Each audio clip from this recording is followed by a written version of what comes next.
आज है हमारी 30 डेज इंग्लिश लर्निंग क्लास का दूसरा दिन। पिछली क्लास में मैंने आपको सब्जेक्ट्स के बारे में बताया था। आज की इस क्लास में मैं आपको सेंटेंसेस के बारे में बताऊंगा ताकि आप जल्द से जल्द डेली लाइफ वाले सेंटेंसेस आसानी से बनाना सीख जाएं। आज हम बात करेंगे सेंटेंसेस किसे कहते हैं, ये कितनी तरह के होते हैं और इन्हें बनाया और बोला कैसे जाता है। तो फिर देर किस बात की है। मेरा नाम है सरताज एंड वेलकम टू सीखो official show learn English in 30 days. तो चलिए दोस्तों शुरुआत करते हैं आज के इस वीडियो की और डे 2 में सीखते हैं व्हाट इज अ सेंटेंस। सबसे पहले आसान शब्दों में इसकी परिभाषा यानी इसकी डेफिनेशन समझ लेते हैं। शब्दों के ऐसे समूह को जिसका कोई मतलब हो उसे सेंटेंस कहते हैं। अब इस हिंदी के सेंटेंस को जरा गौर से देखिए। मैं हूं रहा जा, ये शब्दों यानी वर्ड्स का कलेक्शन है, समूह है। इसमें मैं भी है, जा भी है, रहा भी है और हूं भी है। लेकिन इस सेंटेंस का कोई मतलब नहीं है, इसीलिए हम इसे सेंटेंस नहीं कहेंगे। अब जरा इसे देखिए, मैं जा रहा हूं। यहां पर वर्ड्स का जो कलेक्शन है वो बिल्कुल सही तरह से है और सेंटेंस का अपना एक मतलब निकल रहा है। बस इसी को सेंटेंस कहते हैं और यही चीज इंग्लिश में भी लागू होती है। अब मान लीजिए आपके पास 3 वर्ड्स हैं, आई, गो और कैन, और मैं आपसे कहूं कि इसे सही क्रम में लगाइए यानी ऑर्डर में लगाइए, तो आप पहले क्या लिखेंगे? आई पहले लिखेंगे या गो पहले लिखेंगे या कैन? असल में आप ये तीनों चीजें तभी सही तरीके से ऑर्डर में लगा पाएंगे जब आपको सेंटेंसेस के रूल्स पता होंगे, और वो रूल्स आज हम सीखते हैं। सेंटेंसेस वैसे तो कई तरह के होते हैं, हम मेन 3 तरह के सेंटेंसेस आज सीखेंगे। नंबर 1, अफर्मेटिव सेंटेंस यानी कि नॉर्मल वाला सेंटेंस। इस सेंटेंस में आपको 3 चीजें ऑर्डर में लगानी है। सबसे पहले सब्जेक्ट, जिसे हमने कल सीखा था, इसके बाद हेल्पिंग वर्ब और फिर वर्ब। आने वाले समय में हम ढेर सारी हेल्पिंग वर्ब्स सीखेंगे, लेकिन आज हम एग्जांपल के लिए एक हेल्पिंग वर्ब याद कर लेते हैं, कैन, जिसका मतलब होता है सकता है, सकती है, सकते हैं। इस हेल्पिंग वर्ब को सिंगुलर और प्लूरल दोनों तरह के सब्जेक्ट्स के साथ यूज किया जा सकता है। और वर्ब कहते हैं काम को, जैसे आना, जाना, खाना। आमतौर पर हमें कुछ वर्ब्स की इंग्लिश पता होती है, जैसे आने को कहते हैं कम, जाने को गो, बोलने को स्पीक। बस सेंटेंस बनाने के लिए इतना काफी है। अब जैसे हमारा सेंटेंस है, मैं जा सकता हूं।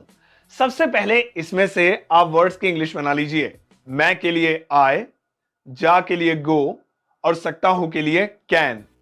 अब अगर हम इसे ऐसे ही लिख दें, आई गो कैन, तो ये गलत हो जाएगा, क्योंकि हमें इंग्लिश ग्रामर का रूल यहां पर लागू करना होगा, तभी ये सेंटेंस सही होगा।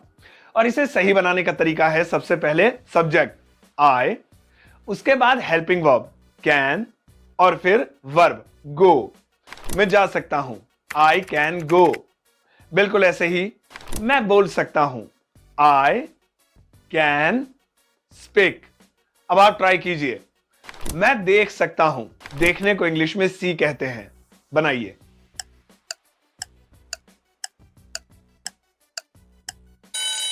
करेक्ट आंसर होगा आई कैन सी। फिर से ट्राई कीजिए। सोनू नाच सकता है, नाचने को इंग्लिश में डांस कहते हैं।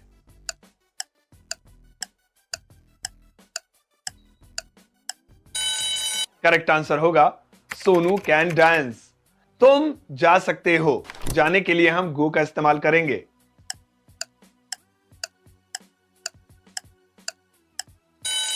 करेक्ट आंसर होगा यू कैन गो। अब आप अफर्मेटिव सेंटेंसेस बनाना सीख गए हैं। चलिए अब आगे बढ़ते हैं। अब हम सीखेंगे नेगेटिव सेंटेंसेस बनाना, यानी नहीं वाले सेंटेंसेस। जैसे मैं नहीं जा सकता हूं, मैं नहीं आ सकता हूं, मैं नहीं बोल सकता हूं। इसमें करना कुछ नहीं है, बस आपको हेल्पिंग वर्ब यानी कैन के बाद एक नॉट लगाना है। जैसे मैं जा सकता हूं, आई कैन गो। मैं नहीं जा सकता हूं, आई कैन नॉट गो। मैं बोल सकता हूं, आई कैन स्पीक। मैं नहीं बोल सकता हूं, आई कैन नॉट स्पीक। अब आप ट्राई कीजिए। सोनू नहीं जा सकता है।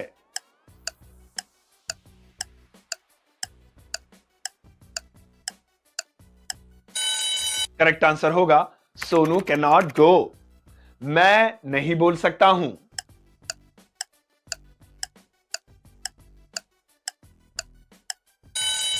सही जवाब होगा आई कैन नॉट स्पीक। सचिन नहीं खेल सकता है। खेलने के लिए हम प्ले का यूज करेंगे।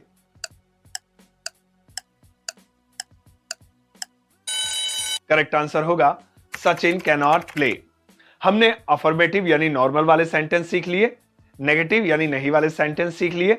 अब हम इंटरोगेटिव सेंटेंसेस सीखेंगे, यानी क्या वाले सेंटेंसेस जिनकी शुरुआत क्या से होती हो।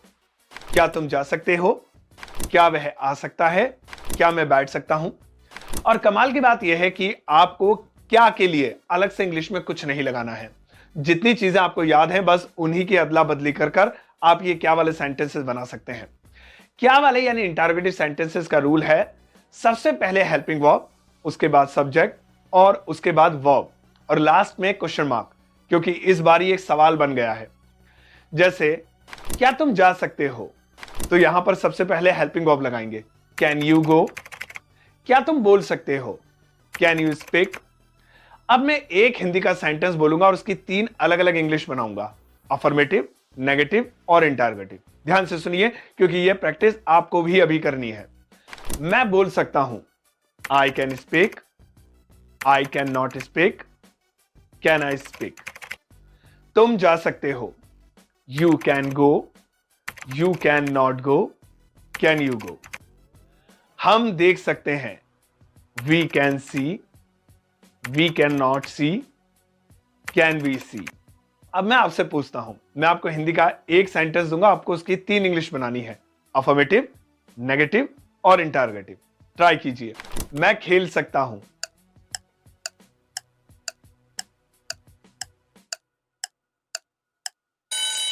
करेक्ट आंसर होगा I can play, I can not play, can I play. फिर से ट्राई कीजिए। हम जा सकते हैं,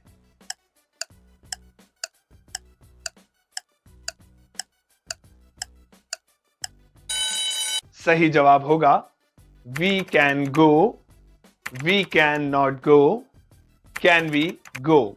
एक आखिरी, सचिन खेल सकता है,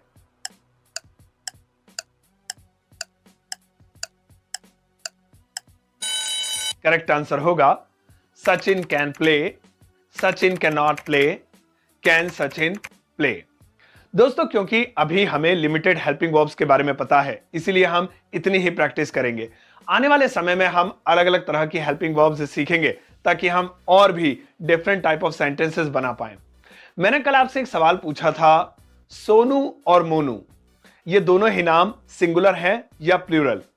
इसका सही जवाब है प्लूरल, क्योंकि जब नाम एक होता है यानी करने वाला इंसान कोई एक होता है तो उसे हम सिंगुलर काउंट करते हैं।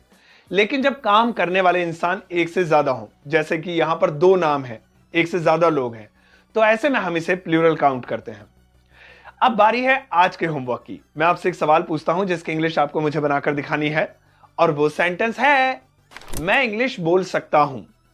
इस सेंटेंस की इंग्लिश आप इस वीडियो के फीडबैक सेक्शन में लिख सकते हैं और अगर आप इसका सही जवाब जानना चाहते हैं तो कल की यानी कि डे 3 की वीडियो देखना बिल्कुल भी मत भूलिएगा, क्योंकि अगर आप इस कोर्स को ऐसे ही फॉलो करेंगे तो आप 30 दिनों में इंग्लिश बोलना सीख जाएंगे। फिलहाल मुझे आपके जवाब का और आपके फीडबैक का इंतजार रहेगा। अपना ध्यान रखिएगा, सीखो आगे बढ़ो।